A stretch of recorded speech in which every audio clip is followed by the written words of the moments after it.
Eu vou sentar aqui agora para conversar com o deputado federal Valadares Filho. Vamos falar sobre vários assuntos. Agora, tudo bem?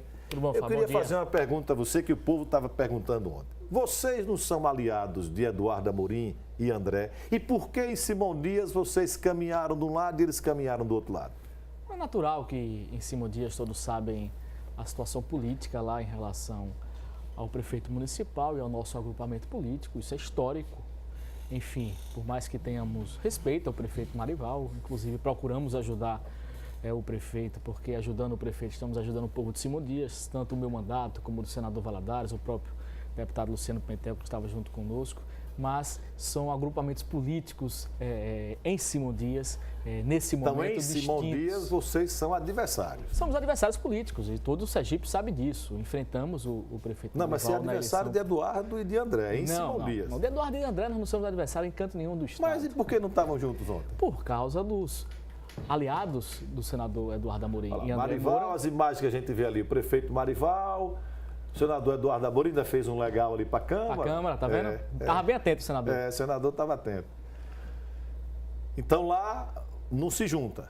Não, acho que nesse momento em que ainda as eleições municipais estão muito recentes, é natural que na festa padroeira, um evento importante Agora, deixa eu lhe da fazer cidade, uma pergunta interessante. cada um aqui. caminhou com o seu agrupamento político que estivemos juntos em Simão Dias na eleição passada. Se o seu pai for o candidato a governador, Marival vota nele? Não sei dizer, porque isso é uma questão que será discutida internamente no PSC, no PSDB. Isso é uma coisa para o futuro, para o próximo ano. Você já viu que eu estou meio invocado hoje, né? Tá. Então, eu vou fazer outra a você. Faça. A oposição agora vai colocar o seu nome nas pesquisas como candidato a governador? Fábio, eu fui até surpreendido aqui com a notícia que você, como sempre, muito bem informado, colocou em relação à questão de pesquisas eleitorais. É natural que a imprensa, nesse momento, possa fazer especulações sobre nomes que venham a disputar o governo do Estado no próximo ano. Mas eu posso dizer a você, de forma muito categórica, a oposição está muito unida, saberá fazer essa discussão com muita maturidade. Sim, mas vai botar o seu nome ou não vai?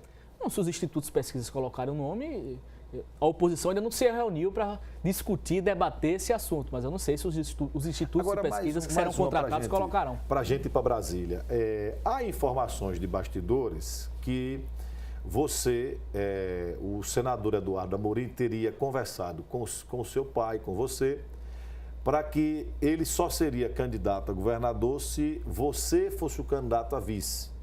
E que você teria topado a parada em função da sua pretensão de ser candidato a prefeito novamente em Aracaju e como vice-governador você estaria aqui, não estaria em Brasília, enfim, estaria mais próximo de Aracaju. O que é que tem de verdade nisso? O que é que tem de fofoca política? Olha, nós da oposição ainda não debatemos nomes que venham a compor a chapa majoritária dizendo, olha, A vai ser o governador, B vai ser o vice, C vai ser o senador. Nós estamos discutindo e debatendo um projeto para a Sergipe no segundo semestre agora, na volta do recesso parlamentar e, logicamente, quando tivermos a oportunidade de estarmos em Sergipe, andar ainda mais o Estado. Fizemos isso durante todo o recesso, estamos fazendo até o final de semana. Hoje mesmo temos agenda no interior e nós vamos fazer isso com muita tranquilidade, Fábio, sem pressa, debatendo o futuro do nosso Estado, um programa de governo que recupere a economia de Sergipe. Enfim, nós temos essas prioridades nesse momento e com toda a naturalidade que existe na política e na discussão de uma sucessão, os nomes serão debatidos.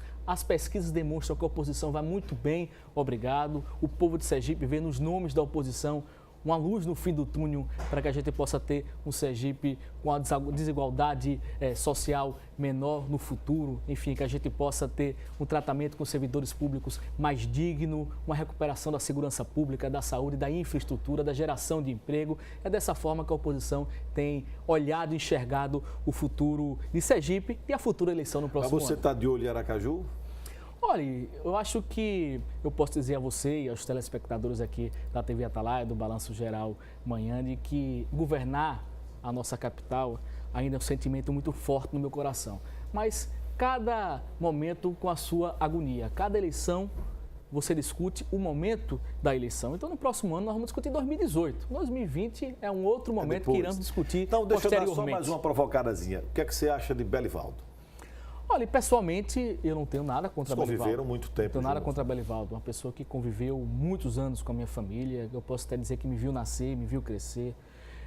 então não tenho pessoalmente nada contra Belivaldo. Só discordo de forma veemente sobre a sua posição política nos últimos 3 anos. Mas, repito, pessoalmente entrego ele na mão de Deus, que o seu futuro Você tem possa relação pessoal com ele ainda? Não, quando me encontro com ele, não há problema nenhum de cumprimentar, de conversar algumas coisas, mas politicamente estamos totalmente lados opostos. Deputado Valadares Filho, agora vamos à questão de Brasília. Presidente Temer, cai ou fica? Olha, na próxima quarta-feira é bem possível que haja o quórum pelas informações que eu tive ontem de alguns deputados do PSB, de outros parlamentares que eu mesmo tive a iniciativa de telefonar, e a minha líder da bancada, a deputada Tereza Cristina, que lidera a bancada do PSB. Então é bem possível que a votação seja realmente quarta-feira, só se houver algum fato novo daqui para lá, e Brasília está acontecendo muito isso, cada semana tem um fato novo. Verdade. Mas acredito que nessa primeira denúncia ele tem grande chance de conseguir êxito e essa denúncia ser arquivada pelas informações também que eu tive no dia de ontem. É verdade que o seu partido, o PSB, há mais ou menos 13 deputados que estão deixando o partido e que podem ir para o DEM? Olha, são mais ou menos uns 10 deputados. Eu digo isso também com um número bem exato, porque sou amigo de todos eles. Eles foram sondados, sim, pelo DEM, para que pudessem se filiar ao DEM na janela partidária que haverá em abril no próximo ano.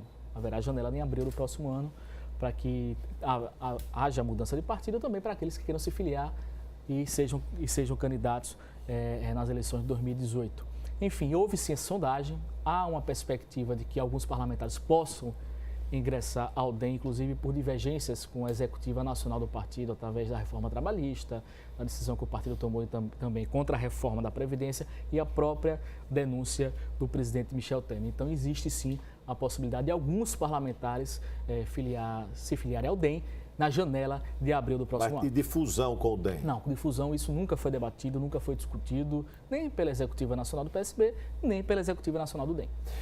Deputado Valadares Filho, como vai ser o seu voto? Suponhamos que na quarta-feira da semana que vem haja quórum para que a Câmara aprecie a denúncia da Procuradoria-Geral da República, se a Câmara autorizará ou não o Supremo a investigar o presidente Temer. Como é que vai ser o seu voto? O meu voto já foi, inclusive, colocado publicamente. Eu votarei favorável ao prosseguimento da denúncia, por um motivo muito claro, Fábio. Acho que nenhum brasileiro está acima da lei. E eu, com esse voto, não vou condenar nem absolver o presidente Temer. Muito pelo contrário.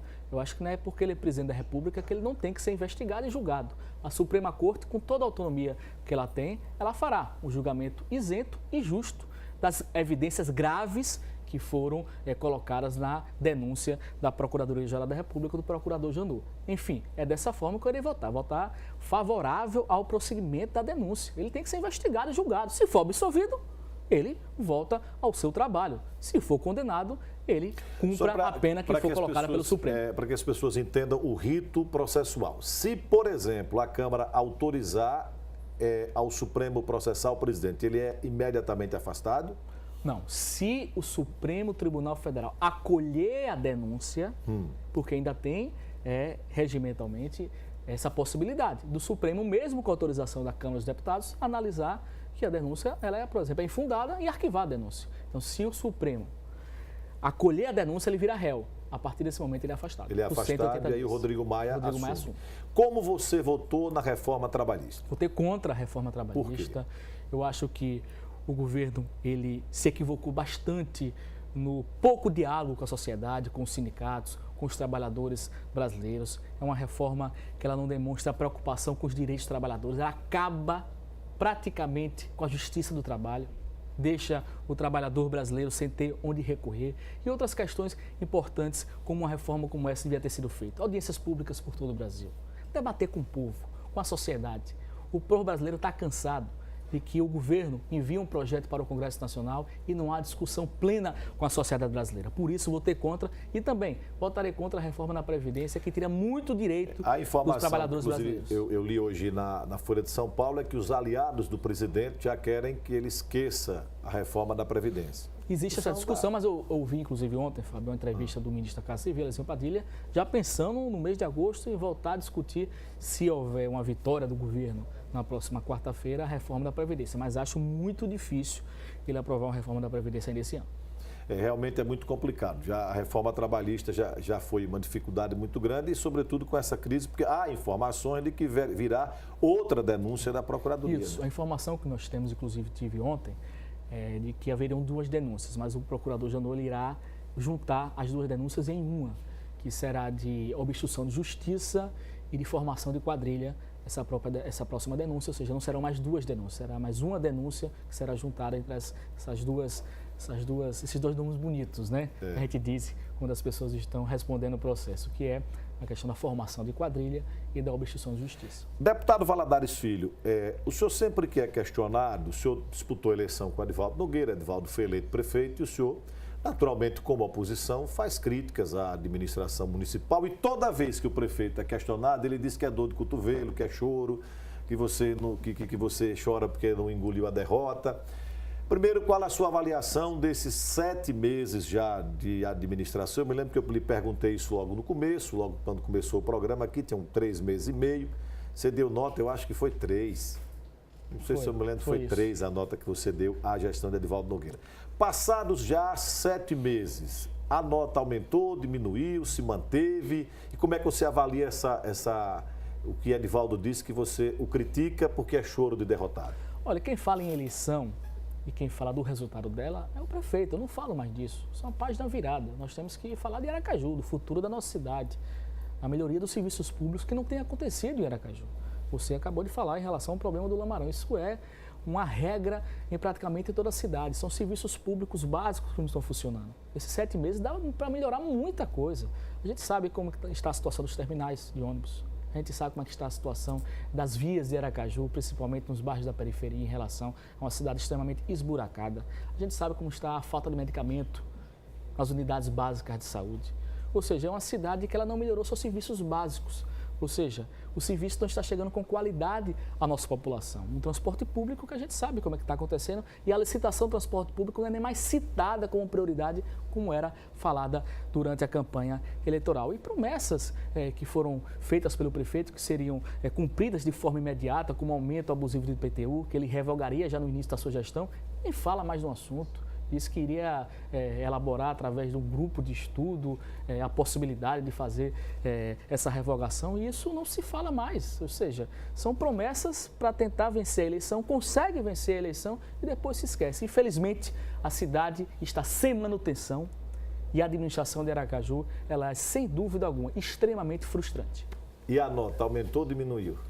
A nota diminuiu, porque a partir do momento que você não traz melhorias à população, você diminui a sua nota. Mas eu espero que ele, durante os 4 anos, ele já tem 7 meses de administração, esses 3 anos e pouco que faltam, que ele possa pelo menos voltar a ser um aluno disciplinado, que ele consiga fazer isso. Diminuiu de 3 para quanto? Vou botar uma nota 2. 2, diminuiu de 3 para 2. O prefeito Edivaldo, mas diga isso com muita tristeza. Aqui a gente deu uma certa risada durante a sua pergunta agora, mas a gente disse com muita tristeza, porque quem tem pagado, é o povo de Aracaju. Exatamente, o povo de Aracaju que paga por isso, porque a gente vai nos bairros da periferia, a gente vê o dia a dia da cidade e a cidade, ela continua num verdadeiro atraso. Deputado, um abraço para o senhor, muito obrigado. Um abraço, obrigado, viu? Obrigado, deputado Valadares Filho, deputado do PSB.